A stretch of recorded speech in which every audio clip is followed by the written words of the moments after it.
Hey guys, today I'm going to show you this awesome veggie burger recipe with the help of the Instant Pot. It is a lot healthier than veggie burgers you'd buy in the grocery store that are usually full of salt and oil. And this recipe is so easy. The only prep required is to chop an onion and some garlic if you don't buy pre-made garlic like I do. And if you haven't already, please consider subscribing to my channel.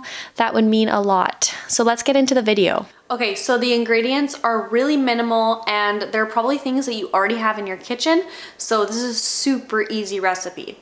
Okay, so the first thing that you'll need is 1 cup of grains. So I've got half a cup of wild rice and half a cup of quinoa. Then you'll need 1 cup of dried beans. I would recommend pinto, black bean, or red kidney bean, just so it looks like a veggie burger. So I'm using 1 cup of pinto beans. You'll need 2 cups of veggie broth and 2 cups of water, and 1 medium onion diced up, and a couple cloves of garlic. So those are all the ingredients that you'll need for the Instant Pot, and then I'll let you know what spices I use for the veggie burgers. Okay, so before I get going in the Instant Pot, it's always a really good idea to wash your grains and your beans. So I'm gonna wash my grains and beans right now. You don't need to soak them or anything, but it's always a good idea to rinse them before you use them.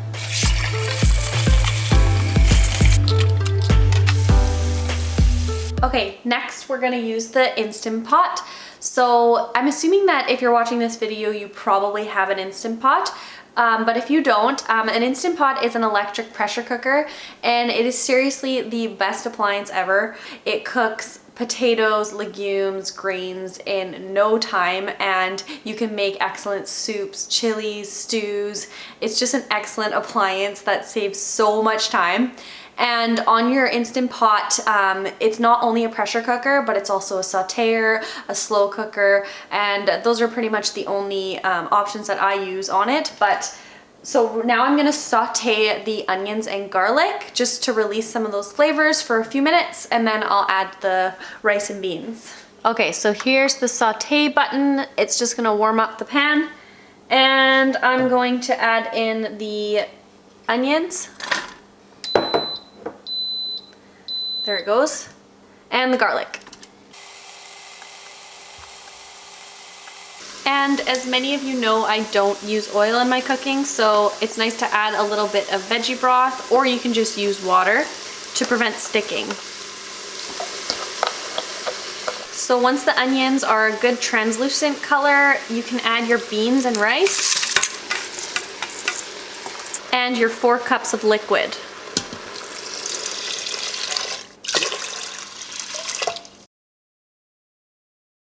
Okay, so now you're ready to pressure cook, and I just want to show you on the Instant Pot lid that you need to make sure that this part is sealed, because that will make sure the pressure stays in and it actually cooks.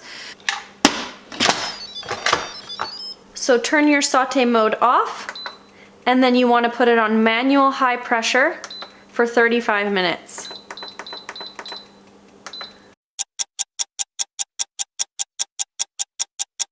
Okay, so the timer just went off for the Instant Pot, so I'm gonna release the pressure manually.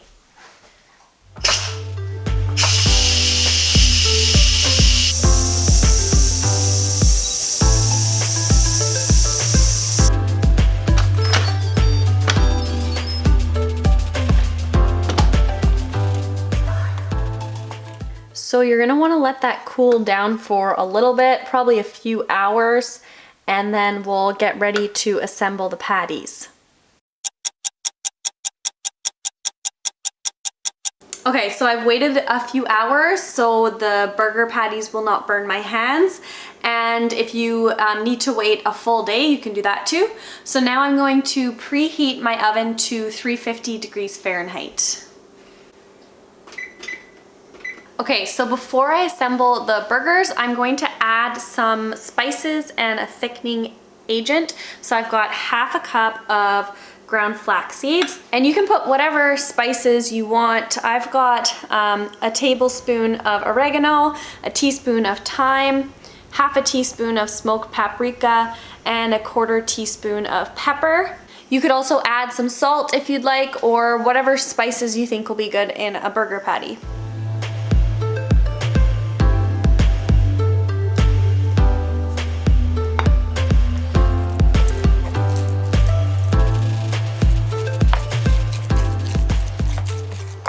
So I'm going to assemble 12 patties on these 2 separate baking sheets. These things are silicone mats and they're really handy if you cook without oil. You could also just as well use parchment paper.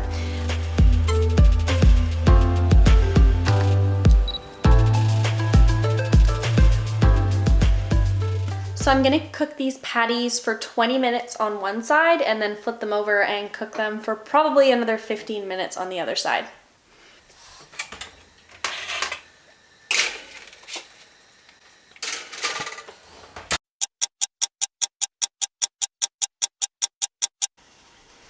So now I'm just gonna flip these guys.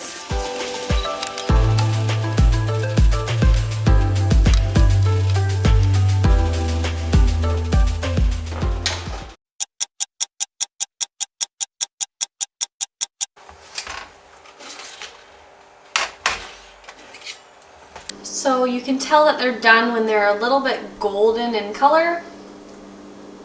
And I'm just gonna let those cool for a little bit before I assemble them. So if you don't plan to eat these right away, they freeze really well. I would wrap them individually in parchment paper and then put them in freezer bags, and they will keep for over a month.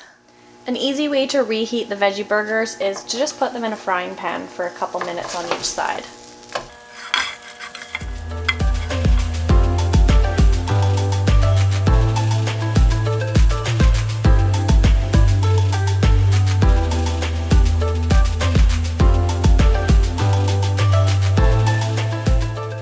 So I hope you guys give this veggie burger recipe a try. Thank you so much for watching, and I'll see you in the next video.